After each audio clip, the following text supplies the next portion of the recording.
As we brace for darker, unexpected times in our economy, you might start to feel that financial weight all on your shoulders. I know, it's starting to look real tough out here, but as I'm pretty sure you're already familiar with, it's this one saving grace that's serving as a tool for many.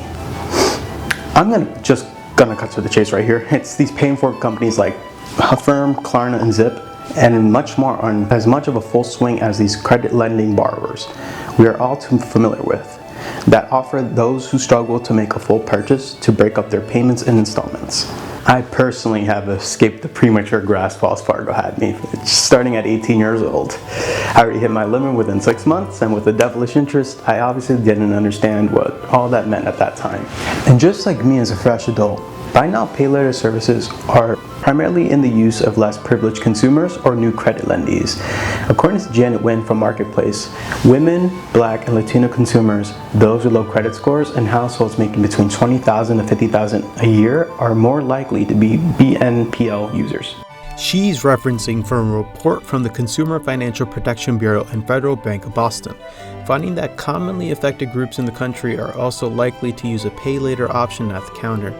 This speaks to a person like me, and maybe you, a young Latino consumer who still is trying to grow his net worth and a better credit. I especially wonder about households earning between $20,000 to $50,000 a year, faced with a constant buy culture, that need to keep up with the up-to-date purchases and without having to leave their account at $0 or being able to buy more than just one item at a time. It's like, why would I spend $100 when I can just spend $25 every 2 weeks? I used to be so responsible with it. Like, I would pay my stuff off early. I'd be doubling up payments. I was not playing. Now, if you tell me it takes 8 weeks, I'm using all 8 of my weeks. I don't care. Interesting to note, he states that all of his large purchases are now buy now, pay later, formerly paying his loans earlier than expected or paying larger portions. You know, I feel like he's speaking to me. Maybe I'm not so one of kind with my approach to those BNPLs. Help to wonder if he is a prime example of how users of Pay-in-4 or whatever weeks are treating their loans, and if they even consider them an actual loan. Maybe in the prior startup years, anyone who could abuse this pay later privilege, but luck may be running out for those who take advantage of pay later loans and happen to miss a payment or fall back on the purchase. Before I get into the hypotheticals, Janet from her article, How Much Buy Now, Pay Later Debt is Out There, also suggests that there is still an unknown amount of centralized data surrounding BNPL debt. Many companies still opt in sharing their short-term loans, like Affirm as of May 2025, which leads to a lack of transparency for credit lenders and analyzers who are meant to address your credit worthiness in the first place. Janet found that Affirm users own an outstanding balance of $736 in average as of May 2025. I'll just allow myself to be the gesture of this video.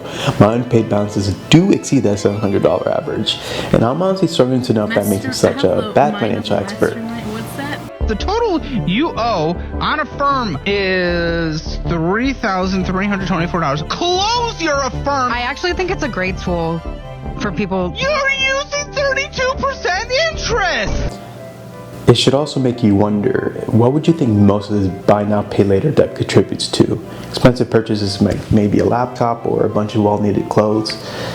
Installment payments are not reaching all sorts of markets, and one could assume most of those purchases are focused within retail sales. However, guess who's joining in on the fun and from a place you wouldn't necessarily expect? DoorDash has recently announced in March 2025 that it would be partnering with Klarna to allow customers to pay for their meals or groceries through 4 installment payments, however deemed.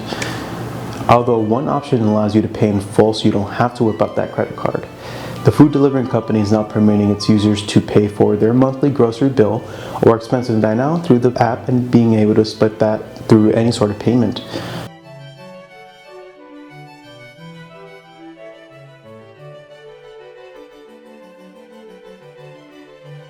It's shocking to think that people are having to come to a decision to use a BNPL app to pay for their necessities such as their daily food intake. However, with inflation and the constant shifts in the nation's economics, one could think, could this become a reality soon? DoorDash adds in its press that this partnership empowers customers with maximum choice and control over how they pay, from groceries in the season's big-ticket electronics to home improvement supplies, beauty, and even their Dash Pass annual plan membership. DoorDash's flavorful language in this quote summarizes the intention of many of these BNPL services with its consumers: the maximization of financial choice and consideration. Would it be appropriate for myself or anyone really to ask, how did we specifically get to this point? And I'm talking about how we're paying for our milk and bread in planned purchases, like we are using our credit card but with no benefits of the credit. Now people use their credit cards for purchases anywhere at all times, but since it's credit, we remind ourselves to use it seldomly or at convenient moments, or when our score gets affected. With most BNPL companies still not providing their customer purchase histories, eventually all these last-minute purchases can add up or become lost with no credit analyzer providing the appropriate action to follow up with. You don't have that money outright and you want the thing. Why do you think you can spend money that you do not have? Who are you? But it's for fitness. It's not like it's for funsies. No. You're saying if you have Affirm, you use it. I'm not talking about the actual purchase itself. And now not only do you have that credit card bill to look out for, now you could have 5 separate Klarna payments for $300 food trips that you don't remember buying. And that should beg the question, are you truly buying what you can afford? Hey, I'm in here in the store and this woman said, "Is that a hamburger on your hand?" And it is. But I do love jewelry, especially costume jewelry and statement pieces. So I got the ring and it's kind of like a, I don't know. You know what, West Georgia Mama? I too think your golden hamburger ring is a must-have. Maybe I'll buy one after I pay off all of my monthly fix of cheese puffs on my Klarna card. Thanks for watching.